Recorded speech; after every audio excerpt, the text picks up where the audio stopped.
I'm Gaz, and this is Let's Play Vampire the Masquerade Reckoning of New York. This is the third in the trilogy of games. Man, it's been a long time since I played the last one of these. So I'm coming into this blind, just like the other ones. Let's go ahead and start. Alright.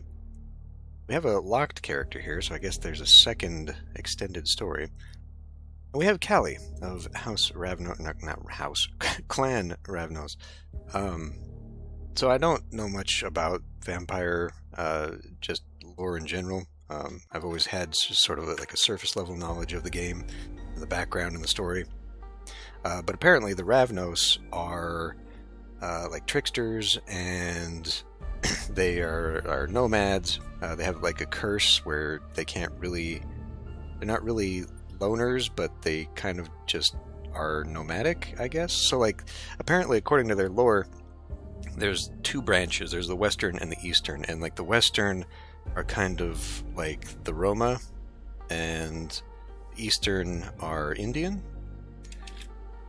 So there's kind of, but they both, I guess, are like tricksters and daredevils, and you know, they push their luck and they risk their lives, and they're into mysticism rather than confrontation. And so that's really important, because in the first game I think I got an okay ending, but I definitely got the bad ending in the second game, and that is because I did not stay in character. That's the thing about this game, is that, or these games anyway, the creators, the developers definitely want you staying in character. So I need to remember that for my choices for Ravnos. Anyway, Callie here, judging by her name, I'm going to assume she is of the Eastern Ravnos. My sire's gone AWOL, and I've got no clue why. It sucks, but hey, I'm a raven. When things get dicey, I go with my gut, and right now it's telling me to just keep searching. It hasn't let me down so far, and won't start now, right? Yeah, so like, I guess they're the clan's antediluvian sire was also kind of like abandoned them all. And then when they just went crazy and they ended up like waking him back up, and he just destroyed most of them or something, which is another reason why they're all wanderers. So I guess this is supposed to be common, that the sires are just like, yeah, we'll see ya. Anyway, Callie it is. Oh. Okay. I got 2 points here. So we got animalism, allows kindred to communicate with, control, or feed more efficiently on animals. Obfuscate allows kindred to hide easily, move without being noticed, and divert the eyes of observers. And presence is the ability to influence emotions in others, to attract or to terrify. Okay. Well, I have no idea which is going to be more important to her story here, but obviously these will change choices, or affect the choices. We probably want obfuscate. I can imagine that this is, I mean, this one seems to really be like the one thing they do, is bending the minds of people, and like making them even question reality after a while. Presence, though, I don't know if I just want to go whole hog into this, or just kind of like hedge my bets. Why don't we do that? Okay. Hunger is on. Struggle against your inner beast by adding risk management to disciplines. Hunter threat. The hunters are watching your every move. Play it safe. Risk getting ambushed on detours. Okay. Well, they're on by default, so I guess they're probably meant to be played this way. So turning them off is probably just easier, but we'll see. We'll see what it's like. Start the game. Night 1, the beginning.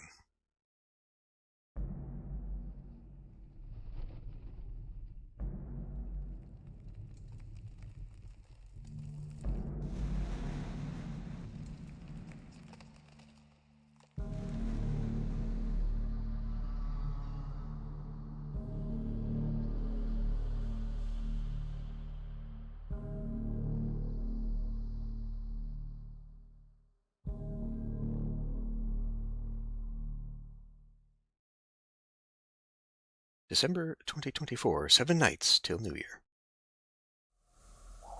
Brooklyn, no country for Oddkin, Night 1. Okay. Angelo's Bureau, you can even call it that, feels more like a rough draft of an asteroid belt. Wow, okay. The difference in background volume Shocking. Suggesting it's shabby almost gives it too much credit, as if there's some hidden allure to the mess, which there definitely isn't. Let me go in here.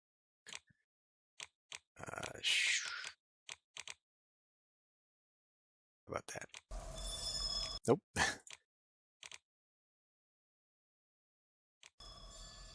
Better. All right. Okay. Let's go. Can we see what's in glossary right now? Oh my. Okay, well, let's maybe come to that when we need to. But right now, Ravnos, masters of misdirection. The Ravnos prefer not to fight or bleed for something they can obtain through subtler means.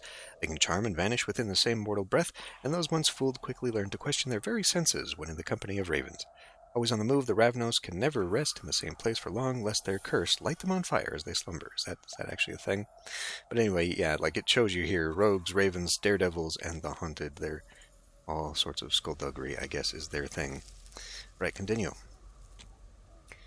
His head is cocked thoughtfully, beady eyes piercing me right through. Does this acute interest stem from the matter I brought in, or does he simply enjoy watching me wriggling in this wretched chair? I'd ask, but underneath the repulsive mask of his face, I notice something that looks a lot like fear. Detail I pocket for later. D'Angelo was in the previous games, but I don't remember much about that. So, a strong synthetic odor. Try it again. A strong synthetic odor taints the still air. The world is moving forward, but this crap reeks worse than your average smoke. The way he squashes those mini-cigs in the ashtray, it's clear D'Angelo's struggling to shake off old habits. Not that I'm one to throw stones, but he's quite the character. Useful, but infuriating too at times. Like right now, for example. Oh, right. Okay, well, all the voices that I've done in the previous are going to start over. Wait, I don't remember. Anyway, let me get this straight. You lost your sire, huh? Speaking in riddles? Well, none of these seem like non-confrontational. I guess this one.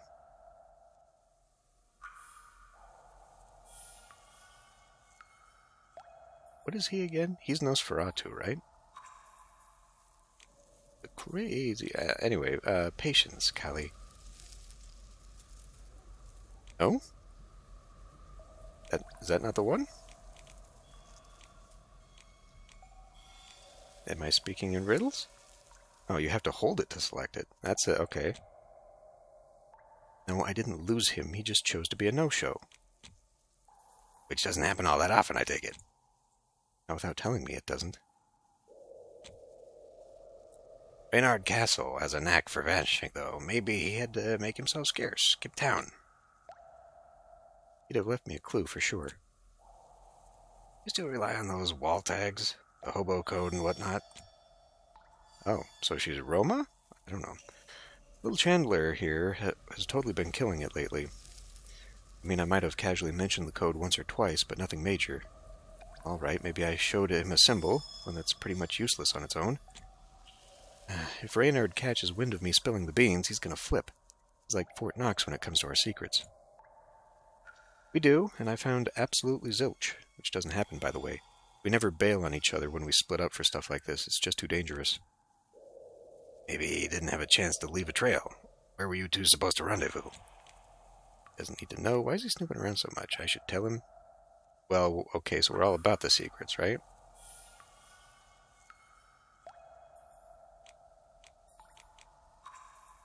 Now, why is he snooping around so much? Feels like I'm on trial here.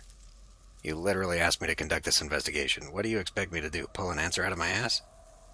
Really don't want to know what he could pull out of his ass, and I intend to tell him as much, but he speaks first. Besides, I already know your spot. Coney Island, right? I feel my eyelid twitch. You're bluffing.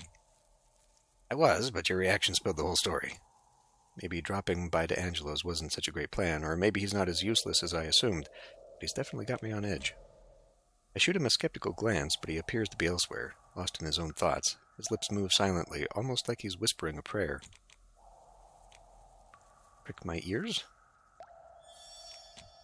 I strain my ears and finally catch a few words.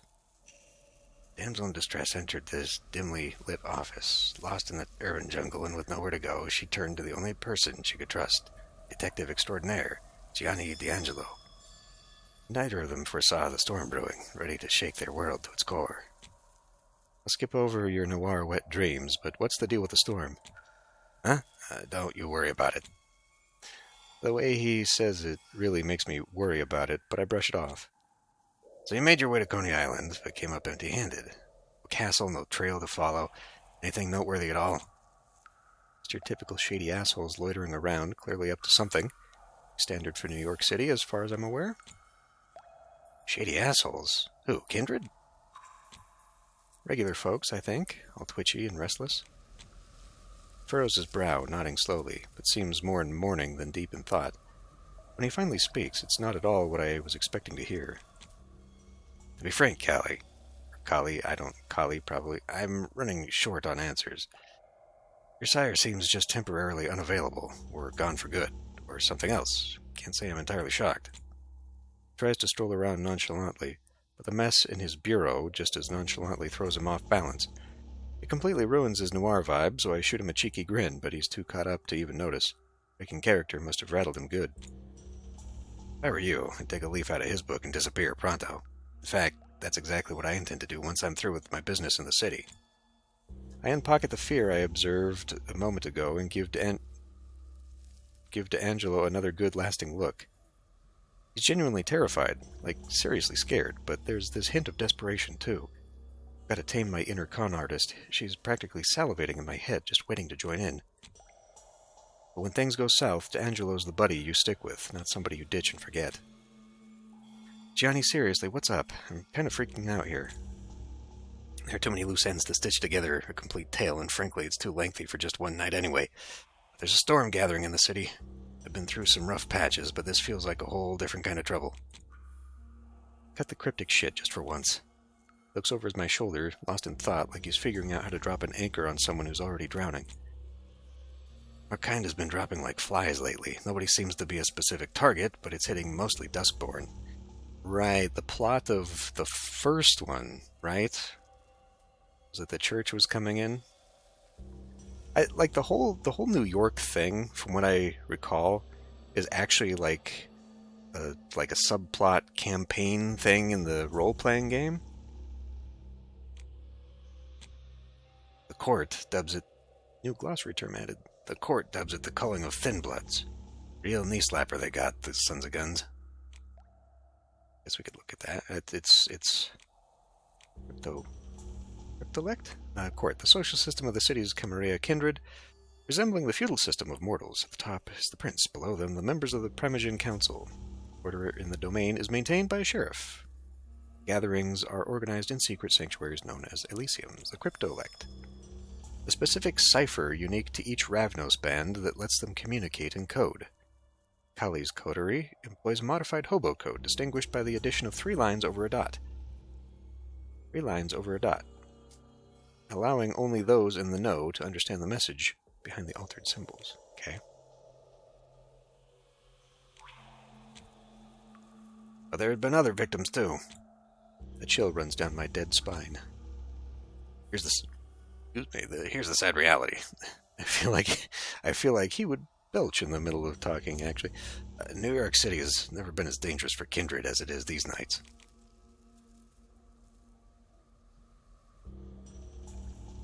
The perpetrator? Any clue who might be behind it? I got a couple theories. You know what? I'll fill you in while we hit the road. The urge to flee slams into me like a freight train. There's something about his tone that almost convinces me to hightail it out of the city. It's not quite time to make a break for it. I might stick around for a while, so... Angela's visibly concerned. Should I be worried too? You're really not going to let him go, huh? Of course not. I'll find Reynard, come hell or high water. Besides, someone has to handle detective duty, since, judging by how desperately you want me to drive you out of town, damsel in distress is already taken. Angelo tilts his head downward just enough to fix his crooked smile. Smile abandoned by joy long ago. I know you well enough to not even bother trying to change your mind, but you have a knack for diving headfirst into trouble, so hear me out. Keep your head down. Stay off the radar. Don't feed willy-nilly. And above all, don't reveal your true nature unless you're 100% sure nobody can see you. So the Masquerade, basically. Not joking, golly. Keep low, or else. Yeah, thanks for the tip. I rise to my feet and wave goodbye as I head out the door. Grab you once I've found Reynard. On my own, since you have been such a big help. Game saved. New journal entry. Okay. Characters: Gianni D'Angelo. Nosferatu, yeah. Paranoid Gumshoe, a self-proclaimed detective extraordinaire with a penchant for noir drama, a knack for getting tangled in conspiracies, and more than a few unresolved issues. While he considers himself an autarchist, he has no qualms about aligning with either of the New York City sects when it suits his interests. Crossed paths with Kali during her occasional business in the city a couple of years ago, marking the start of what might be considered a friendship, if you squint hard enough. Kali, a dark web dealer. The game takes place in 1999? Drifting through life from one rave to another and scamming people for a living, Kali was a Ravnos through and through long before catching the eye of Reynard Castle. Seeing her as a potential asset, he promptly embraced her almost 2 years ago. Her unique insight into human nature and access to secure dark web trading channels have been a great boon to her coterie. As the logistics expert, she ensures the merchandise, no matter how shady, ends up. As the logistics expert, she ensures the merchandise, no matter how shady, ends up in the right hands. There you go. However, with her sire's mysterious disappearance, Kali must learn how to swim in uncharted waters, instead of simply relying on her gifts and ladylike smile. So, what, she's a hipster then? Is that why she's got the cassette? If we're talking dark web here? Is this modern times and she's got the... Alright. Anyway. The return is now carry tune. Okay.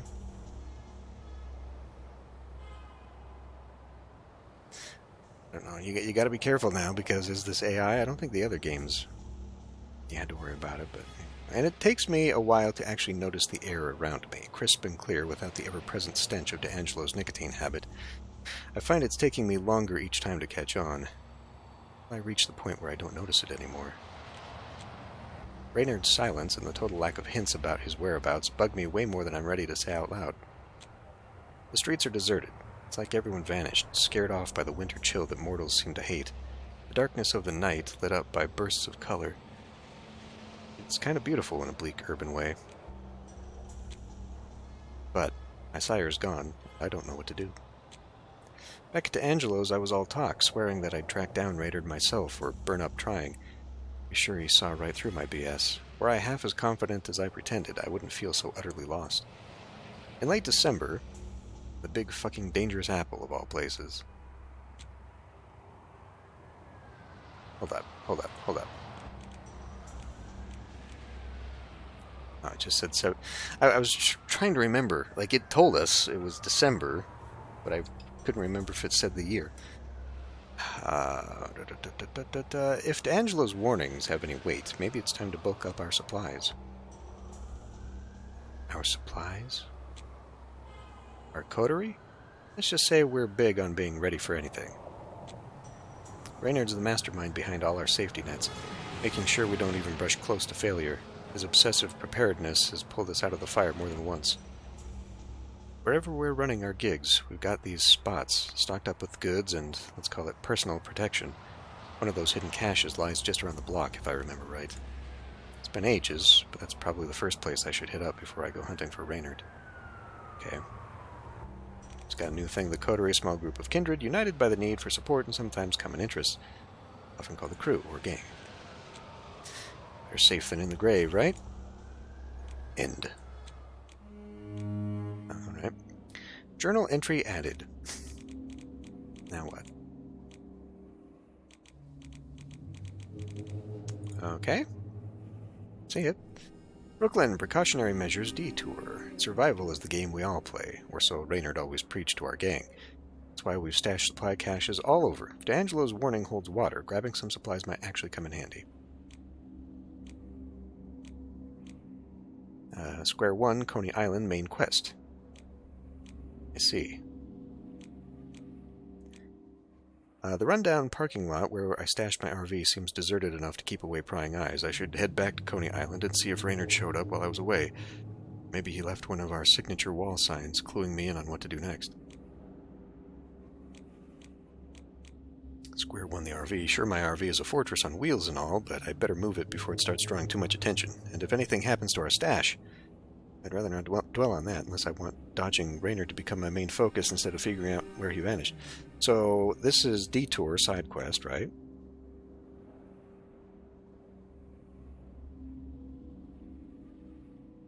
But this says stash as well.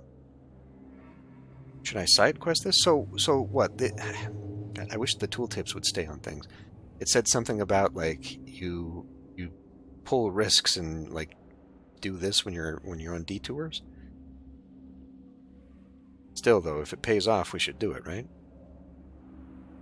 And that would be within keeping with the Ravnos, who are daredevils and risk takers. So I guess better safe than sorry though. But right? Yeah, let's do that. Great. Just fucking great. Looking over the wreckage of what used to be my secret stash, I can't stop the flood of swears. Whoever the hell found it, they cleared it out completely. They didn't even have the courtesy to leave a my bad for the raid note.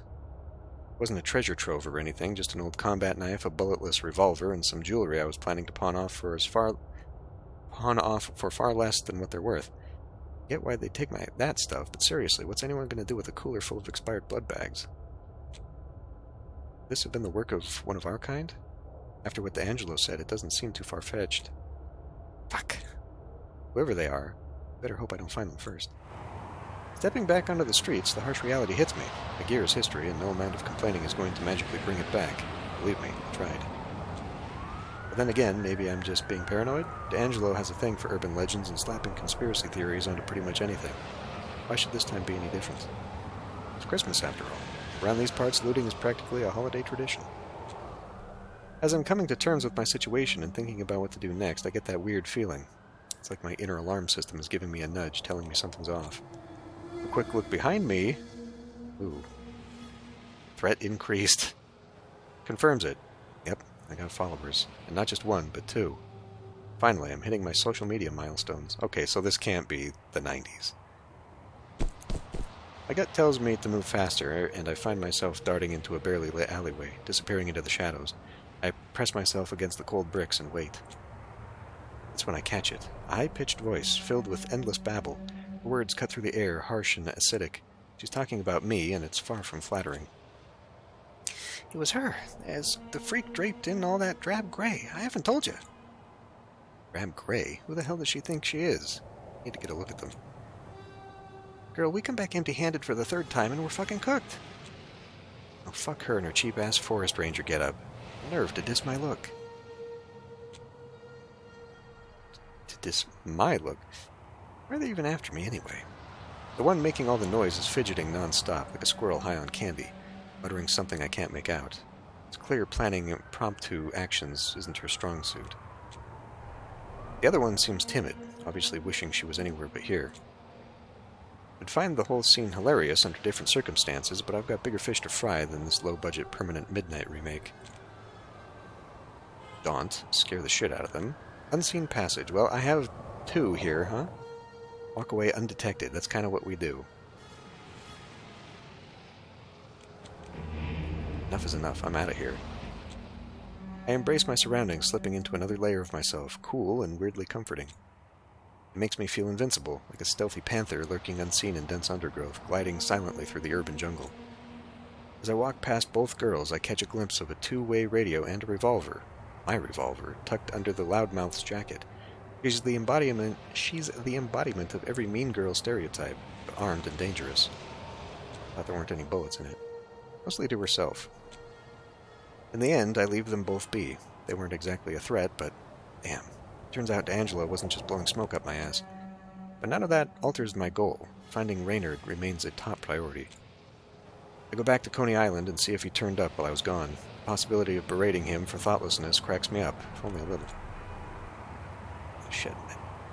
These messages that are too small, like I can't see them in my peripheral vision while I'm actually trying to read this shit. that a glossary entry, or was that... Okay. Maybe it was a journal entry. Sire of vampires, begetter, kindred who brought them into undead existence in the Masquerade, thou shalt not reveal thy true nature to those not of the blood. Doing such shall renounce thy claims of blood, a tradition universally respected by both the Camarilla and Anarchs. Mortals must never learn of the supernatural if the kindred are to survive in the modern age of technology. One sloppy feeding, one careless action caught on a live stream. Okay, well, I guess this is modern times. Or one mistimed confession to a mortal lover could spell doom for anyone involved. There we go. Squeaker. Rookie huntress. Loud, boisterous, and abrasive. She tries to make up for her lack of experience with her determination to follow orders, even if it means putting herself in danger. Well, the fact that they gave her a name and a sprite, we're going to meet her later, clearly. And yeah, I've got to move the RV before it draws too much attention, before some busybody develops an unwanted interest in it. There's no point in driving it to Coney Island when I can take the subway, so what to do first?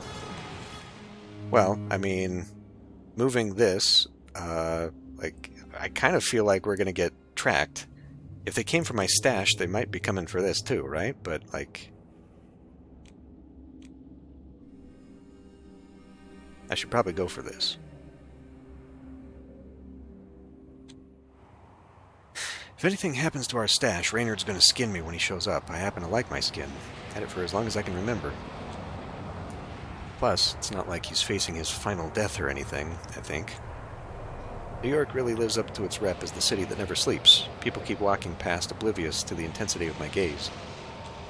The blood slowly coursing through their veins just beneath the surface of their skin tempts me in ways I cannot describe.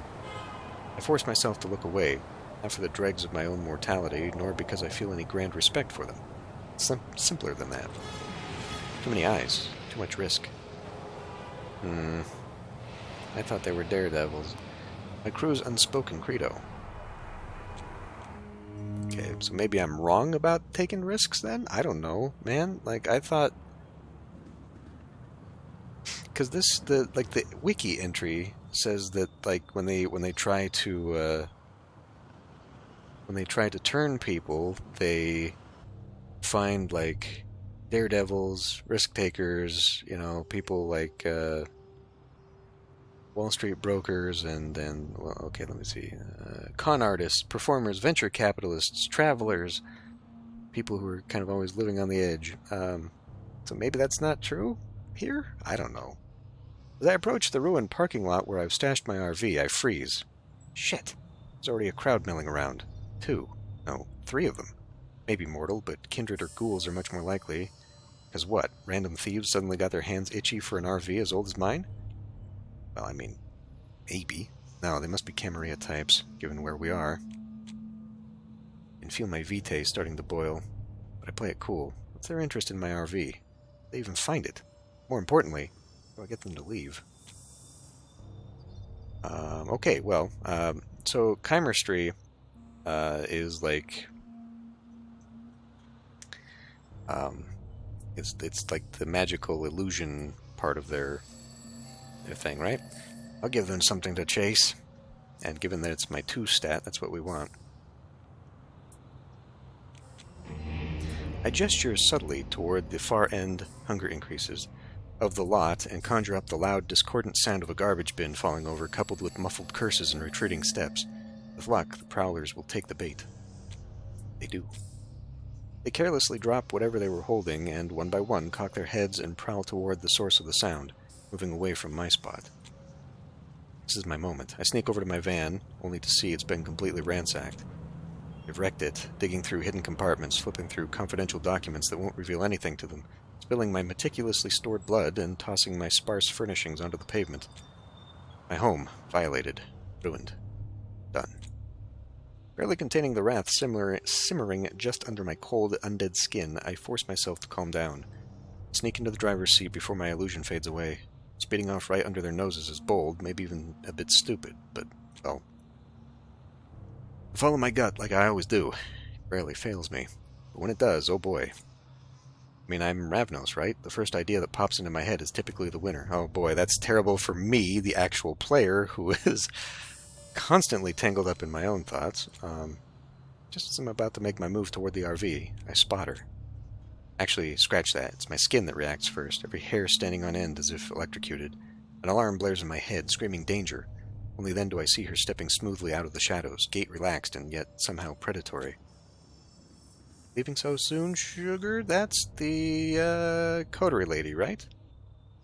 I don't remember her thing. I have no idea who she is, and I'm normally spot on at identifying those who prefer me finally dead. It's handy in my line of business. Yeah, duty calls, and by duty I mean you can fuck right off. She doesn't even blink at my quip and just keeps inching closer. I feel an urge to step back, but a quick side-eye informs me that the prowlers have returned and are standing right behind me. I'm afraid you're going to have to come with me.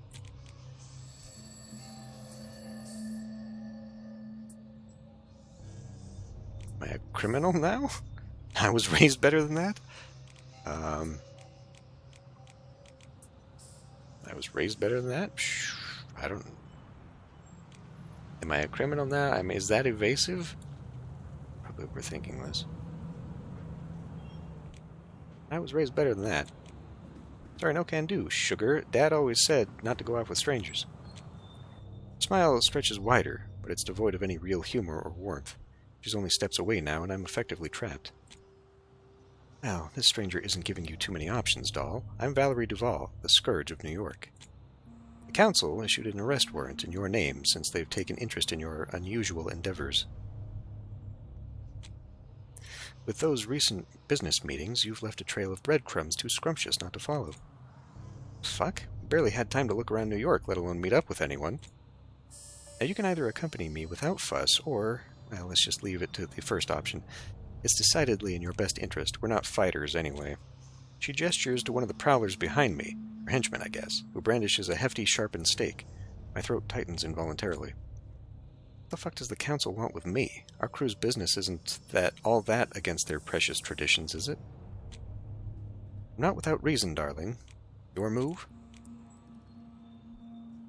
God, she's annoying. Well, thanks for the fake choice. I mean, you got the wrong person, but it sounds like, anyway. Well, as if she's going to believe that. Thanks for the fake choice. Oh, it's my move, ain't it? Because from my viewpoint, all roads seem to end at the tip of the stake. Said tip jabs painfully against my back, right where my heart would be beating madly if it wasn't all shriveled up. Case in point. The council will undoubtedly release you following a meticulous inquiry, of course. This is your final chance. Alright, Jesus, I'll fucking go with you. Valerie tosses me a so-called smile, the sort that could turn the sun into ice. Good girl. Now come, the council's waiting. Alright, well, so much for that. What's under the journal here? Valerie Duval, Scourge of New York City. The figure of Valerie Duval inspires fear throughout New York City. She executes her duties with ruthless efficiency under the sheriff's orders, at times independently, when she targets the thin blood population. The sheriff was that one guy. Am I mistaking who she is? I thought the sheriff worked for her. Maybe she's not the prince, I guess. I don't fucking remember. I should have watched those series before doing this one. As a model member of Clan Ventru, she combines grace and beauty with cunning and relentlessness, patiently awaiting the perfect moment to strike without mercy. I guess we can... I mean, like, most of this has nothing to do with anything. Final death when a vampire crosses from undeath into true death, from which they cannot be brought back. Fire, sunlight, decapitation, dismemberment, or total destruction of the body are ways to meet the final death. A vampire less than a year old becomes a rotting corpse, while older vampires turn to skeletons, or even dust. Scourge, an executor, subordinated directly to the sheriff, with a penchant for eliminating caitiffs and thin-bloods. Caitiffs are... clanless? Yeah, caitiffs are vampires without a clan. Distrusted by their peers, they are scorned because of their lack of lineage, but also feared for their unpredictability. Jacks of all trade, but masters of none, each pander makes their own way in the society of the damned, free from both ancestry and expectations. So I guess it's a thing with the Ravnos that some of them actually prefer to pretend to be caitiffs, because I guess it's even worse to be a Ravnos. They're less trusted amongst the clans. kindred. The Primogen Council, made up of representatives typically from major clans and key factions of the domain. Its members might include clan elders, those in control of the larger hunting grounds, or individuals who have curried favor with the prince. They communicate directly with the prince, offering their council traditions. Right, there you go. Vitae, archaic term for the blood of a vampire. Right. Well, I have a feeling that all of them, all roads probably led here eventually anyway, so even if we had gone back, our sire still wouldn't have been there. But who knows who we would have met. Anyway, I gotta remember which symbol means what here. Because I guess we're gonna have to try and feed, and we're supposed to do that very surreptitiously, right? We're not supposed to be found under any circumstances. So I think that's going to make feeding a lot harder. In fact, I guess according to the lore, they're even more willing to find alternatives rather than be found out. Anyway, I think it's time to end this one here. I'll see you next time.